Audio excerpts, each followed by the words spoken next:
Une personne meurt toutes les 8 secondes du diabète dans le monde selon l'OMS. Et si rien n'est fait dans les 20 prochaines années, le taux de diabétiques va s'accroître. Consciente de ce désastre qui se profile à l'horizon, l'Association pour la santé de la femme et de l'enfant diabétique, ASFED, a entretenu la presse sur les risques et les solutions pour sauver les malades du diabète. Cette activité intervient à quelques jours du sommet des Nations Unies sur les maladies non transmissibles qui se tiendra du 19 au 20 septembre prochain à New York aux États-Unis. Cette assise a pour but de forger un engagement mondial pour la lutte contre les maladies non transmissibles, cause de 60% de décès dans le monde. Salimata Touré, présidente de l'Association pour la santé de la femme et de l'enfant diabétique, a, au cours de la rencontre avec la presse, souhaité le dépistage systématique des femmes enceintes et leur prise en charge, ainsi que celle des enfants. L'ASFED pensera à travers cette initiative, le taux de mortalité pourrait être réduit jusqu'à 2%.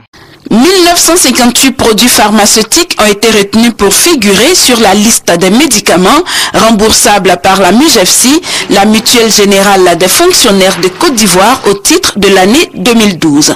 Cette liste est le fruit d'intenses travaux de réflexion entre experts du domaine de la santé publique, responsables et représentants de firmes pharmaceutiques.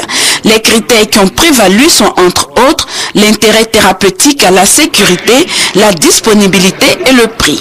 Les experts ivoiriens ont également mis à la disposition des praticiens le premier guide des antibiotiques pour aider à l'amélioration des prescriptions. Nous avons, à travers ce séminaire, insisté sur la prescription des antibiotiques. Si la pathologie en question n'est pas d'origine bactérienne, ce n'est pas la peine de prescrire des antibiotiques à tout vent. Parce que ces prescriptions sont hasardeuses, elles sont mauvaises, elles sont de nature à créer des complications, des insuffisances rénales, etc., etc. Les responsables des laboratoires installés en Côte d'Ivoire se sont félicités du partenariat avec la Mutuelle des fonctionnaires et se sont engagés au respect strict des critères de sélection pour le mieux-être des bénéficiaires. Cette deuxième réunion du groupe de travail sur la vaccination pour l'Afrique de l'Ouest et du Centre a permis de faire le point sur les activités sous-régionales de vaccination mises en œuvre. Les participants, à l'exemple de l'OMS, de l'UNICEF et du Sabin Vaccine Institute, ont relevé la recrudescence de la poliomyélite, la baisse des performances des programmes élargis de vaccination dans les pays de la sous-région. L'introduction des nouveaux vaccins tels que le pneumo 23, les questions de financement et de cofinancement des vaccins ont également été soumises à l'Assemblée car il se pose le problème de la pérennité financière des programmes de vaccination.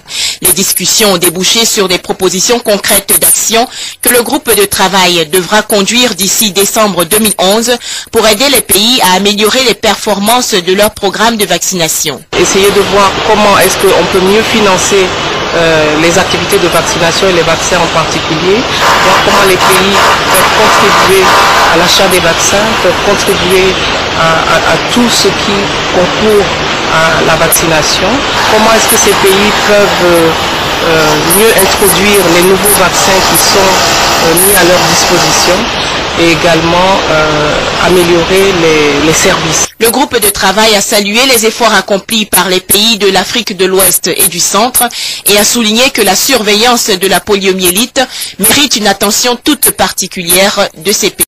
Nouveau visage aux établissements de santé publique en Côte d'Ivoire. La vision de la ministre de la Santé et de la lutte contre le sida est clairement définie. Thérèse Ndri-Yoman entend la partager avec les premiers responsables des structures placées sous sa tutelle.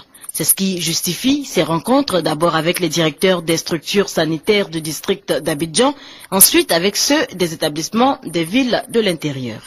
La consigne est claire, mettre tout en œuvre pour regagner la confiance des populations. Présent d'être fragilisés, qui viennent vers nous, c'est à nous d'avoir le comportement le plus adéquat pour les soulager au mieux. Nous avons opté pendant un certain temps pour la gratuité des soins. Il faudrait que nous l'assumions à notre niveau. Et les comportements qui peuvent nous empêcher de faire cette gratuité, nous devons les bannir. Donc je demande à tous les responsables ici présents de prendre les attitudes et les décisions pertinentes qu'il faut pour éliminer les mauvaises pratiques.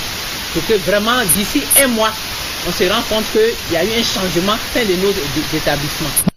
Toute forme de racket et de détournement, mais également mettre un point d'honneur sur l'accueil des malades et l'hygiène dans les centres de santé. La ministre insiste, des sanctions sont à craindre, il y va du bien-être des populations ivoiriennes.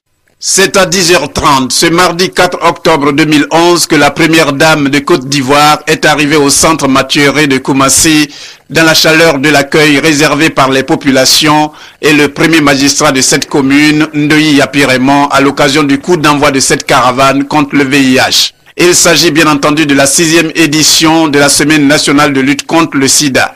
Pour une cérémonie d'une telle envergure, toutes les sollicitudes sont bien accueillies, d'où la présence de partenaires sûrs de la Côte d'Ivoire, notamment le PEPFAR, plan d'urgence du président américain pour la lutte contre le sida, qui compte dégager une enveloppe de 100 millions de dollars cette année comme contribution à l'élimination de la transmission mère-enfant, ainsi que l'UNICEF, dont les actions n'ont jamais fait défaut à la politique de lutte contre le sida prônée par les autorités ivoiriennes. La Côte d'Ivoire a tout le soutien du système des Nations Unies pour poursuivre ce combat avec une obligation de résultat.